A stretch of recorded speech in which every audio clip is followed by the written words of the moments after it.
اعوذ باللہ من الشیطان الرجیم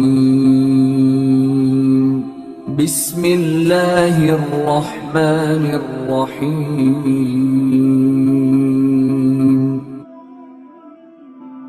وہ جیسے ایک اعرابی آیا آ کر کہنے لگا حضور میں آپ پر ایمان تو لاؤں گا۔ یا درخت بھی پہچانتے، جانور بھی پہچانتے میرے آقا کو۔ کہنے لگا یا رسول اللہ میں آپ پر ایمان تو لاؤں گا، لیکن میری شرط یہ ہے کہ یہ جو سامنے کھڑا ہے نا کھجور کا درخت، اس پہ جو گوشہ لٹکا ہوا ہے، یہ آپ کی گواہی آپ کے پاس آ کر دے تو میں آپ کو نبی مان جاؤں گا۔ آقا نے فرمایا اتنی سی بات یہ مطالبہ ہے؟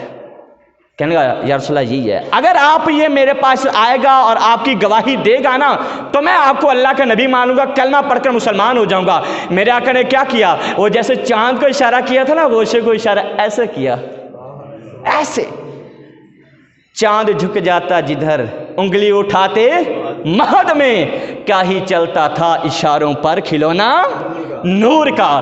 آقا نے ایسے اشارہ کیا، وہ پکا ہوا گوشہ گرا اور اسی دیہاتی کے قدموں میں آ گیا۔ اب جب قدموں میں آیا نا، وہ کہا بس یا رسول اللہ بس۔ اب یہ ہو سکتا تھا نا، یہ ہو سکتا کہ آقا اس کو اٹھا کر کسی کو دے دیتے، وہ کھا لیتا، لیکن پھر بعد میں یہ ہوتا کوئی کہہ سکتا تھا کہ ہوا کا جھونکا آیا تھا تو اس کو گرا کے چلا گیا تھا۔ آقا علیہ السلام نے جب اس کا مطالبہ پورا کر دیا نا، آقا نے گوشے کو توڑا، گوشہ نیچے آیا، اس کا مطالبہ پورا ہوا۔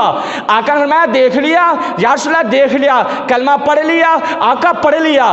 آقا نے گوشے سے مخاطب ہو کے فرمایا گوشے جس کام کے لیے تجھے بلایا تھا نا وہ کام ہو گیا، واپس جا کر جڑ بھی جا۔ اب واپس جا کر اور وہ گوشہ گرا ہوا ایسے دوبارہ بلند ہوا اور جا کر کیا ہو گیا جی؟ اسی جگہ پہ فٹ ہو گیا جہاں پہ تھا۔ اس کو تو میرے محبوب درخت بھی پہچانتے ہیں، پتھر بھی پہچانتے ہیں، پتھر۔